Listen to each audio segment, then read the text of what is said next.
Olá, eu sou o João Gabriel. E meu nome é Pedro Sartori e nós somos alunos de iniciação científica do projeto que é intitulado Análise de componentes principais dos indicadores educacionais das redes públicas de ensino. Nós somos alunos de iniciação científica na Cátedra Sérgio Henrique Ferreira, que trabalha com ciência de dados para direcionar políticas públicas baseadas em evidências na área da educação.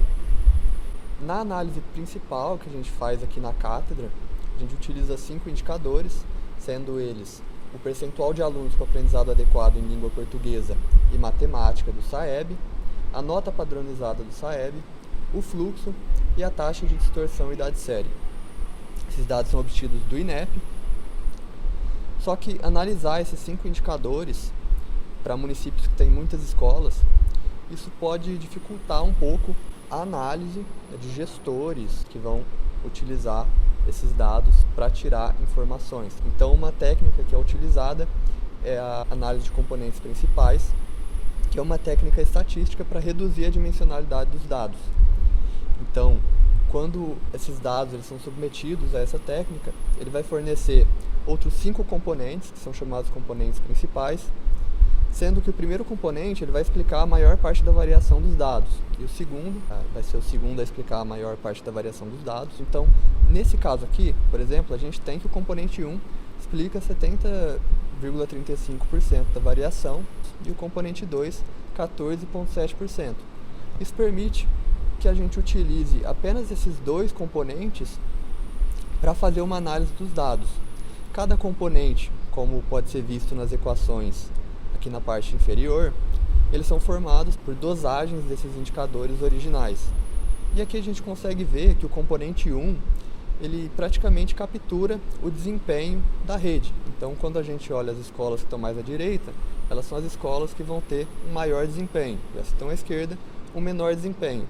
Com isso, a gente consegue fazer vários tipos de visualização, como, por exemplo, um mapa georreferenciado, onde nós pegamos o componente principal 1 e ordenamos ele do vermelho para o verde. Então a gente consegue identificar as escolas no mapa que têm o maior desempenho e o menor desempenho, e inclusive cruzar com outros indicadores, como por exemplo aqui, como a gente está vendo em roxinho, o nível socioeconômico. Mas em 2021, com a LGPD, o INEP ele parou de disponibilizar 2 indicadores. O percentual de aprendizado adequado em matemática e língua portuguesa não estão mais disponíveis no INEP. E o que a gente pensou foi criar modelos de aprendizado de máquina que utilizam outros indicadores, outras variáveis, para conseguir fazer uma previsão com um certo nível de acurácia, de precisão, desses percentuais de aprendizado adequado. Nós utilizamos vários indicadores, são indicadores que também são obtidos do INEP. Aplicamos um pré-processamento, então fizemos uma limpeza nessa base, fizemos uma normalização dos dados para que eles tenham a mesma escala e dividimos a base 80% para treinamento e 20% para teste. Na base de treinamento, a gente treinou 4 modelos, o modelo de Random Forest, XGBoost, um MLP, que é um Multilayer Perceptron, uma rede neural, e um SVM, que é uma máquina de vetor de suporte. Nós utilizamos a base de treinamento, aplicamos uma técnica de validação cruzada, com 10 separações na base. Então, separamos a base em 10 pedaços, e com 9 pedaços a gente treina o modelo, e com um pedaço a gente faz o teste. Isso é feito 10 vezes. E a gente obtém o R², que é uma medida de qualidade do modelo, de todos os modelos, e eles passam por um teste, que é chamado de teste de ANOVA, para ver se esse R², entre os modelos, eles têm alguma diferença estatística. Se positivo, a gente aplicou um teste de post-hoc, que é chamado de teste de Tukey, para identificar quais modelos que tinham diferença entre si. Então, o ANOVA a gente simplesmente vê se tem uma diferença estatística entre os modelos, e no teste de Tukey a gente vê qual modelo tem diferença com qual.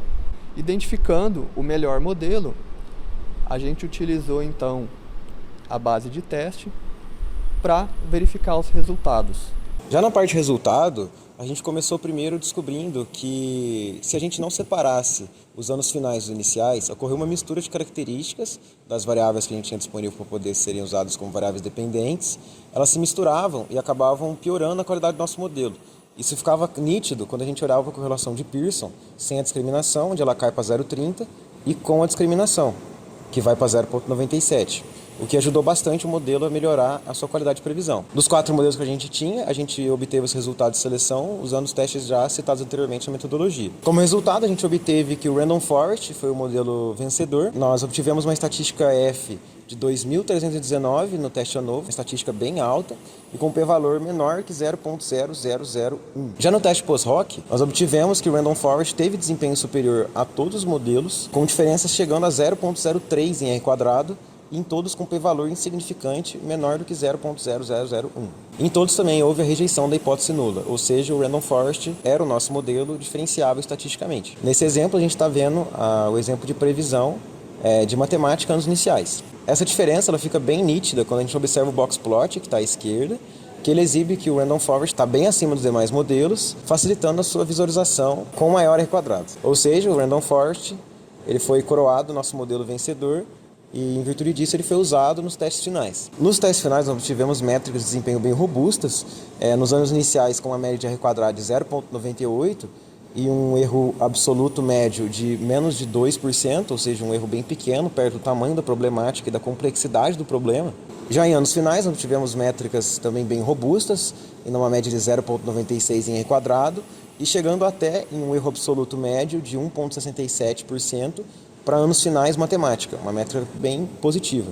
Após isso, nós decidimos fazer uma análise dos resíduos, para poder entender onde o modelo estava errando, o tamanho e a distribuição dos erros absolutos. Nesse ponto, nós plotamos um box plot à esquerda, mas para facilitar a visualização, nós também colocamos uma tabela à direita, onde exibe as principais estatísticas que exibem a distribuição dos nossos erros. Como é possível ver na tabela à direita, nós obtivemos medianas bem positivas, inferiores a 1,4%, ou seja, 50% das previsões do nosso modelo erram em menos de 1,4%. E outro ponto importante a ser destacado é o 95º percentil, que indica que em 95% dos nossos dados nós obtemos erros menores do que 6%, uma métrica muito positiva e que foi considerada suficiente para prever os dados de 2021. Como conclusão, nós deixamos o debate para as possibilidades de uso de machine learning e de inteligência artificial na análise de dados, tanto na educação quanto nas demais áreas, exibindo que a técnica é robusta e pode ser usada em diferentes tipos de análise.